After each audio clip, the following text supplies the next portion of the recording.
Good morning and welcome to another episode of Coffee and Confidence.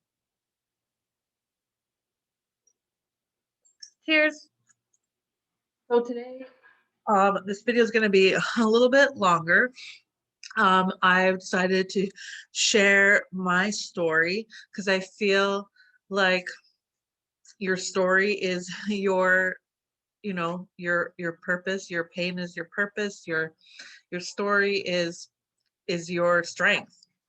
So I'm going to try to not make it too long, so I'll just get right into it. I've shared this before in written form on Mental Health Day, on World Mental Health Day. I shared this in written form, but it's always better to speak it. So I'm going to speak my story. So about 13 years ago in 2008, I had gone through something a little traumatic in my life. I won't get really into that, but I went through something traumatic, and I was 25 at the time. And when I was done with, I kind of just, swept it under the rug as we most do, and everybody would ask me if I was okay. And um, you know, uh, yeah, and I kind of just swept it under the rug. And the reason why I don't really want to talk about it is because it has to do with family stuff, and it's just not something I want to share publicly yet. But anyways, so I remember being in school. I was going to work full time, and I was in school because I wanted to become a nurse, and I was taking my prerequisites to become a nurse. So I'm 25 at the time, and I remember being in class, and I was trying to write something, and I couldn't really write what the teacher was saying. I couldn't concentrate. Like I couldn't, like I knew what I wanted to write, but the words weren't coming out in my writing. And then I remember shortly after that, I had to go to the bank and I had to sign my signature for something. And I looked down and it was just a circle. Like there was no signature. It was just a circle. And that just started a whole, it started with that. And then my hands would go numb. And then I would just black out and do things that I didn't remember. It was honestly like really scary. And I couldn't remember how to talk all of a sudden. It would take me 20 minutes to put a shirt on. Like that's insane. And yeah, it would take me 20 minutes to put a t-shirt on, and I couldn't remember how to put my clothes on, and I couldn't remember how to talk right, and I couldn't remember how to spell. So of course I went to the hospital, and they did every test you could think of. I had an MRI, a CAT scan, a spinal tap, every blood test you could think of for every disease they could think of. I had every single test. They actually kept me in the hospital for like a few days to do all these tests, like, to get them all done at once. And everything came up negative. There was nothing showing, because I was showing kind of all the signs of having like something neurological happening, like a tumor or something in my brain, because I couldn't remember how to talk right. And I was having seizures, like, and I would black out and do things that I didn't remember doing, and people would be like, that was like really scary. Like my eyes would roll back into my head, and I'd be like flailing, and I would do things I didn't remember doing. Um, yeah, and it got to the point, I mean, I remember being in at home, and I couldn't sleep. I was like scared to be alone in my bed, and I was scared to leave my room. It was just all of these things. So this went on for a few months. They put me off of work because they thought I was having maybe like like at first, because it started with like me crying a lot and just not being able to concentrate. So because I had been through something, they kind of just maybe thought that I was having like I needed just some time off. But then all of those things started happening, and then I was brought to the hospital. And I remember the first time I went to the hospital, I actually ran away. um, like I'm telling you, I didn't remember doing these things, but I kind of came to when I was like, the police came looking for me, and yeah. So, anyways, just like even thinking about this, it's just I can't even believe that I went through that. So I was brought back to the hospital, and I was kept in like a hallway, and there was like someone watching me. And I found out later that I was on psychiatric watch um, for 2 weeks in a hallway. And because I didn't know any of this at the time, but they were waiting for a spot to be open for me at the actual psychiatric hospital. It's in Montreal here. It's called the Allen, and yeah, that was the scariest and worst place I've ever been. So I was brought there and I was there in a locked unit. Like my section was locked, and I was there for 6 weeks. And I'm telling you, our mental health system is so effed up. Um, I was not given any therapy. No one came to talk to me. It was kind of, I was just like kind of drugged twice a day and put in front of a TV. And yeah, and there was no therapy. A doctor would come into my room once a week or something, and he was horrible. He was a horrible doctor. You know, I remember his name was Dr. Keller, I think, and I would call him Dr. Killer because he was just horrible. And I really hope he could see this one day because he was just, I don't even know how people could be hired to be mental health professionals. Like he would come into my room and I remember he asked me to spell the word Canada and I couldn't spell it. And he's like, okay, well, you're not leaving. You're not, you're not going anywhere. So anyways, yeah, I was there for 6 weeks and it was just a daily routine of being drugged and left there and nothing coming out of it. No therapy, no one talking to me, and no one figuring out what had happened to them. I was just, I had just had a mental break, and that's, they threw me in there. And back in the day, a woman would just have like postpartum depression or something like that, and they would like throw her away and lock her away, or anybody would just have like one little thing wrong, and they would like put them away. And it's like, that was so many years ago, and you would think that things have changed. Maybe I was just in the wrong place, but yeah, it was. I was not offered the help that I needed. So, anyways, I wouldn't have gotten through that if it wasn't for the amazing friends that would come visit me all the time. My friends from work, they would come visit me all the time, almost every day. And and yeah, and that was really like a saving grace for me. Um and yeah, and my mom would come too. But okay. So anyways, so after the 6 weeks in the locked area, I was put into an area where I can come and go as I please. Like I couldn't leave, but I can go outside. Like in the locked area, I couldn't even go outside if I wanted to. So I was put in this area where I can go outside, and then slowly and slowly, I just started being myself again, and they let me out. And I had to go to a day hospital where I would like go every day, and I can go home at night. And there is where I met this amazing doctor. She was young, so she kind of knew different things, but newer things that had, she just knew more than I guess other doctors did. But she finally told me what I had, and it was called conversion disorder. And conversion disorder is, it's a, I'm gonna actually read it because I just don't want to get the explanation wrong of it. Sorry. Okay. So conversion disorder is, I will read it to you.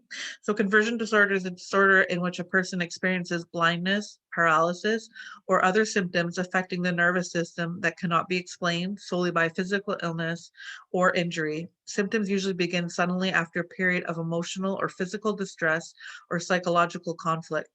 So um, yeah, and she also explained that this is something that could happen to anybody at any time, and I was just kind of lucky that it just went away. So because of what had happened, you know, I had gone through something emotionally traumatic the year before that, something with my family, which, I won't get into, but because of that, and I kind of just swept it under the rug. I'm like, oh, I'm fine, it's okay.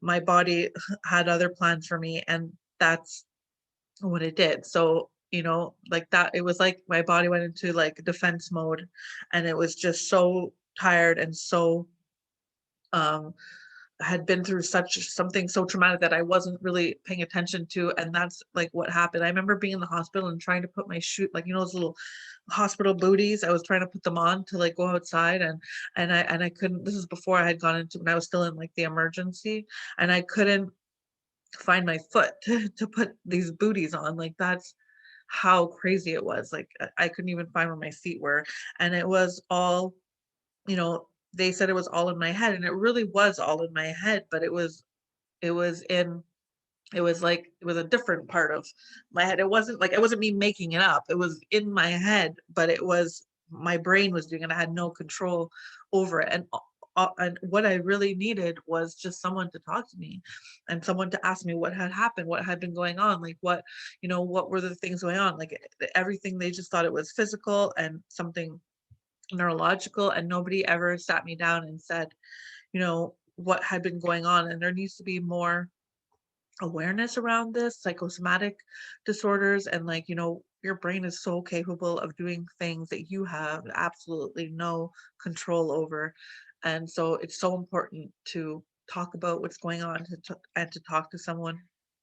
So anyways, so that was when I was 25, and after that, when I was I gained a lot of weight from the all the medication that they had made me take.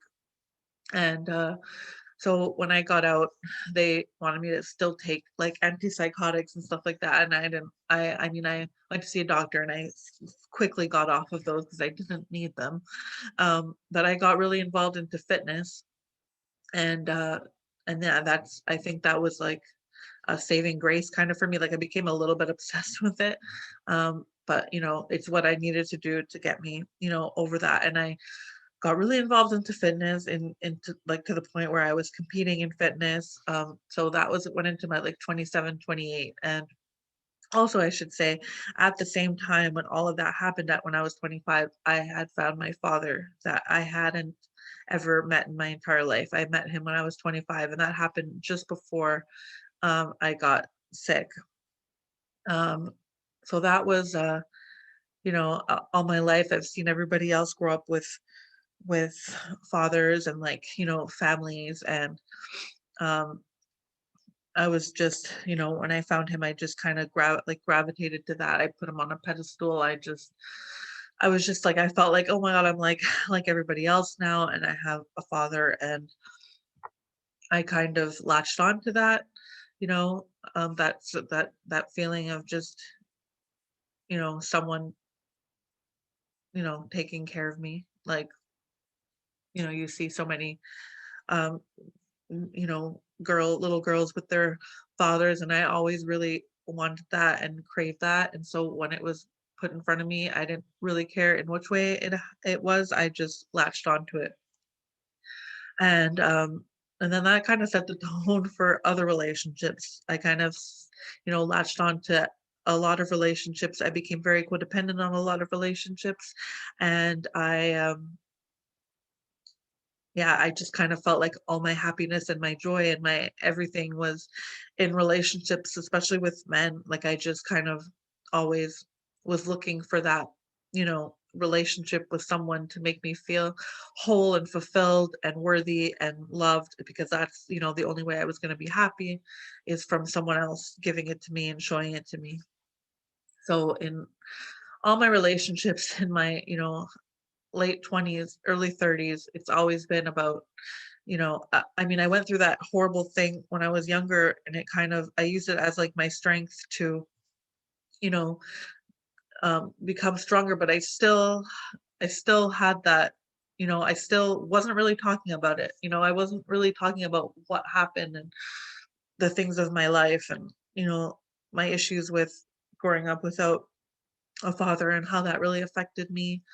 And, and yeah, so that suffered with all the relationships I've ever really been in. So, I mean, I really only I shared, my breakup that I had about 4 years now we're going on, but that relationship was like the first relationship that I lived with someone.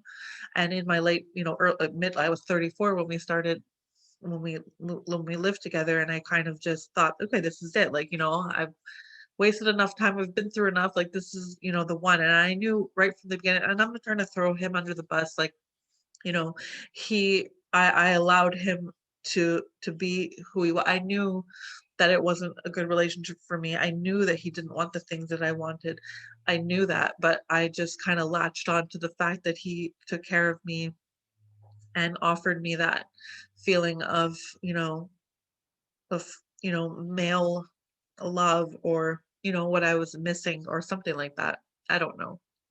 what it was, but I gave up so much of myself for him, and not because he asked me to me. I'm not This is not a video to bash my ex, because, so many good things came of that. He was my best friend, and, he is who he is, and I knew that, and I just let him, you know, it's not right what he did, leaving me for someone else, but I knew that he wasn't going to be the person that I envisioned or imagined.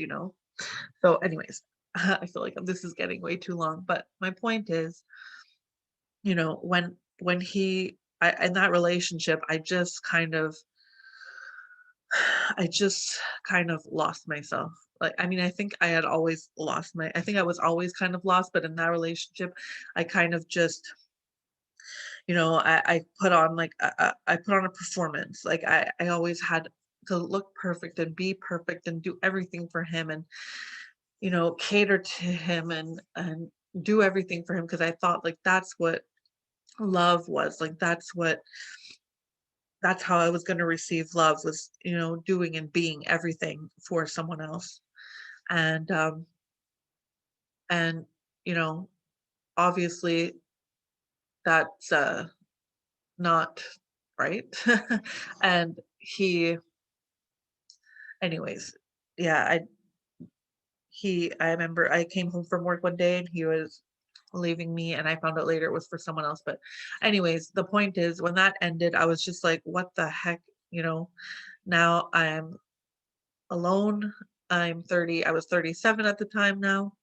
And your my first instinct, my first reaction is like, okay, well, I'm gonna go find someone else. I'm gonna go find someone else to fill that void in me, that feeling of being with someone and taking care of me, and like that fatherly, or you know,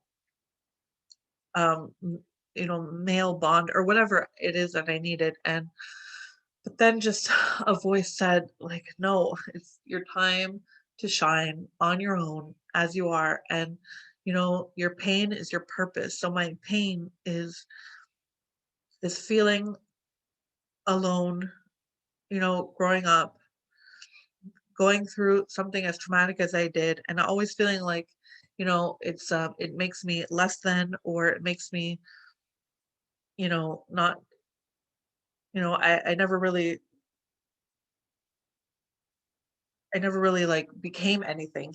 I never really became anything of myself. I was never like pushed to be anything, or go to school. Like, I remember I was trying to go to school to become a nurse, but then that got sidelined with me getting sick, and I never really went back to it. I was never really pushed to go back to it. And so I just kind of was 37 now, and I'm like, what now? I mean, I'm not married. Everybody else is married. I don't have a family. I don't have an amazing career. I'm not like, I'm not financially so great. So what now? And, you know, my first reaction is to go find someone else to take care of me and do the things for me. But I just decided that it's enough, and I am enough, and it's time for me to make my life all all me. Like, there's so many things I want to do in life. I want to have freedom. I want to be able to do what I want and go where I want, and I want to be able to have a baby. Something that's so important to me, is having a baby. And you know, uh, so you're like, oh my God, I'm 37. I need to find someone, but I've realized that I don't need to find anybody. I don't need anybody for anything. So I've turned my pain into my purpose, and my purpose is to help other women realize that you don't need anybody or anything, or you don't need to have come from the best family. You don't need to have the best education. You don't need to have the best job. You don't need to have all the money in the world. You just need to have yourself, and the knowing that you're amazing and you are capable of everything, and that you can make a difference in people's lives just by sharing your story. Um, so what do I want? I want to have a baby. That's something that's been so important to me. So, I mean, of course I want love and I want to fall in love and I want to meet someone and I want to be with someone, but it's not something I require like I used to. I used to desperately look for, I need someone because that's how I'm going to be happy. And of course I want someone, but right now I'm not looking. I'm not like, how do I explain it? I'm not putting that desperate energy out there that I need someone because oh my God, I'm 38 now and I want to have a baby. I can have a baby on my own, and that's something that I really want to do. It's something that I'm looking into in the next year. It's something that I'm going to go through with is, that's something that I want. And I don't need another person to do that with. I can do it on my own. I can do anything on my own. And then starting my coaching business, it's, I would never even thought that I could be a coach for anybody because of, all the things that I've been through. I'm like, who am I to help other women? But, I came from such a low place to now empowering myself and realizing that I can do anything and everything all on my own. It's all within me. I don't need a family. I don't need a mother or a father to tell me anything. I don't need anybody. I don't need a man to define me. I don't need anybody to define me. I define me. I define who I am. I make the rules of my life. I decide who's in my life and who's not in my life. And yeah, it's been such a weight off my shoulders. It's been such an empowering experience to realize that um that I all along have had the power and the resilience to be whoever and whatever I want in life. And I want to be a woman who inspires and motivates other women and helps them realize how amazing they are all within themselves, that you can do anything, you can have anything, you can be happy, just as you are, just on your own. Um there's so much out there for you if you just believe and realize how strong you are all on your own and realize that you have a message and that you have something to say. And we all have a story, and share it, talk about the things that you've been through. So anyways, I don't want this to get too long, so I'm going to stop it there, but I just really wanted to share my story, about the things that I've been through and like why it's brought me here and what's brought me here. So yeah, share your story, talk to the people you trust, don't hold things in. You'd be so surprised that other people might be going through the same thing that you're going through, and you know and they might be able to help you and you might be able to help them. So share your story. Be vulnerable. There's nothing wrong with being vulnerable. It's so your your strength comes from being vulnerable. Your courage comes from being vulnerable. Stepping out of your comfort zone is like one of the best things you could do for yourself and for um, your relationship with yourself, is just owning who you are and being proud of who you are and realizing that what you went through in your life is who you are.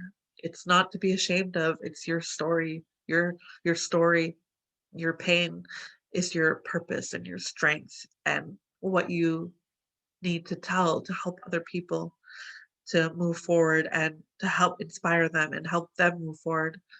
Share your story, you know,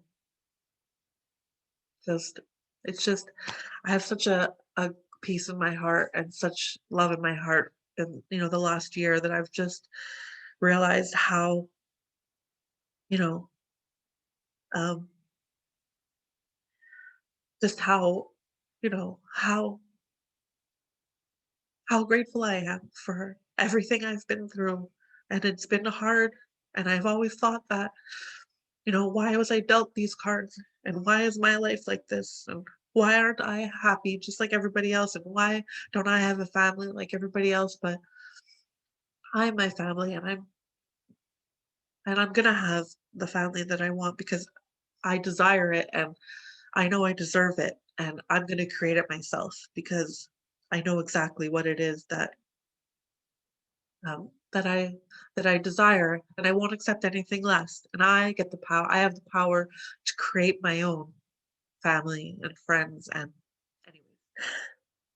So before I get too emotional here, I'm just gonna end this and just um I have so much love for you all. Um I have I'm so grateful for everybody. This has been the best year of my life. The connections and friendships I've made and the relationship that I have with myself has been so amazing. I never thought that I would feel like this about myself and love myself the way I do and have like this deep respect for myself and know what I deserve and what I will and won't accept from people. It's just been such a rewarding and fulfilling experience, and I am so passionate about helping other women feel like that and helping them, go through all of the stuff of their life and get to a point where they can put it all behind them, but really go through it and grieve it and release it and live your most spectacular, fabulous life that you deserve. So that was a lot.